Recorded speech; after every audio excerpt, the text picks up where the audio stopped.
Good afternoon, everybody. So today is day 3 of self-care tips and techniques for just taking care of yourself on a day-to-day basis, whether or not you have mental health disorders or if you do. So for myself, as I've mentioned, I deal with anxiety and depression. So these are tips and tricks that not only have I learned on the job working in mental health, but I have also found work best for me and have worked well for my clients in the past. So the one thing I want to talk about today is surrounding yourself with positivity. So by that, it can mean so many things. Positivity for me is sitting out in my backyard. I find it really calming, relaxing. I have all of my plants, they're thriving. Like, those things are so great. During my journey, taking care of my plants has been something that has really helped with my mental health. It kind of helps me to get out of my headspace and just focus on something else. The plants can't thrive without me, but they don't take a lot out of me to take care of them. So unlike people in my job, right? So that's one thing you can do. The other thing would be like who you surround yourself with. So if you have people in your life who don't support your mental health, who don't understand if you have mental health disorders, what that means. You have options. Obviously, you can try to educate them. Sometimes that works, sometimes it doesn't. People have to be open to being educated. My best advice is if the people are not open to being educated, then there is nothing wrong with saying, at this time, I need people who are going to be supportive of me to get through this. And even if you love this person, you can say, I love you. When I am able to, I still want you to be a part of my life, but right at this very moment, I need to take a step back. That's okay. There's nothing wrong with that, because you cannot be the best person for them unless you're taking care of your mental health. And it doesn't mean there's anything wrong with them. They're just not as open-minded, right? And you are going to come across people like that throughout the world all the time. People who just don't understand. They've never been taught that this stuff exists. They don't realize that mental health is a chemical imbalance in the brain. It's not a choice. It's not an excuse. So if you have to distance yourself from people, and that's going to be what's best for you, then do it.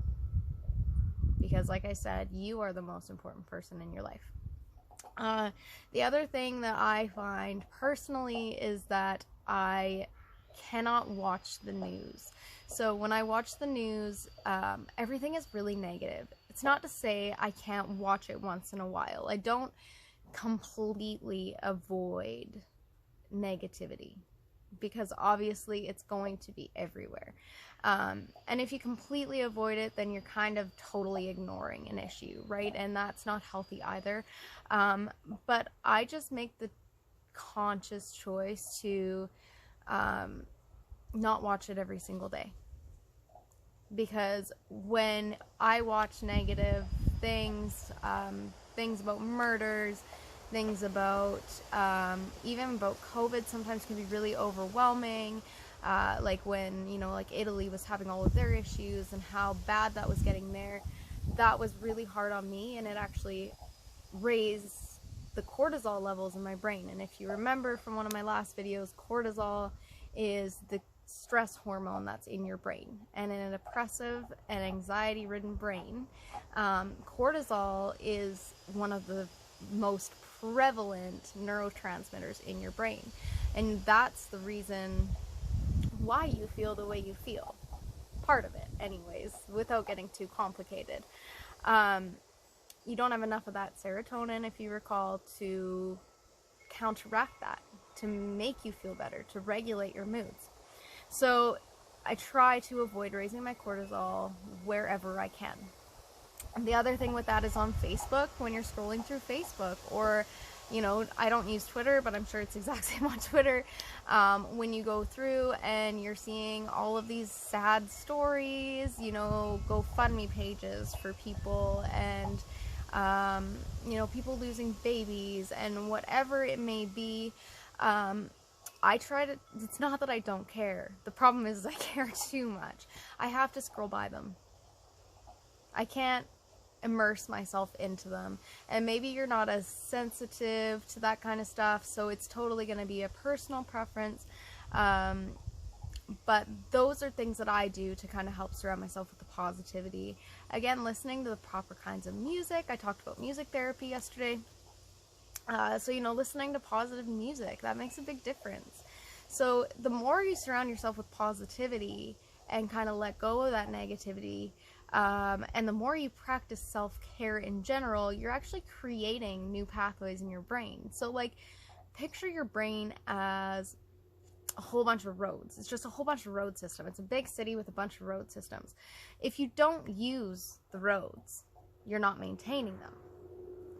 So if you continue to practice self-care, you're paving new roads. All of the old roads with, you know, negative patterns and stuff like that, over time, they become destroyed.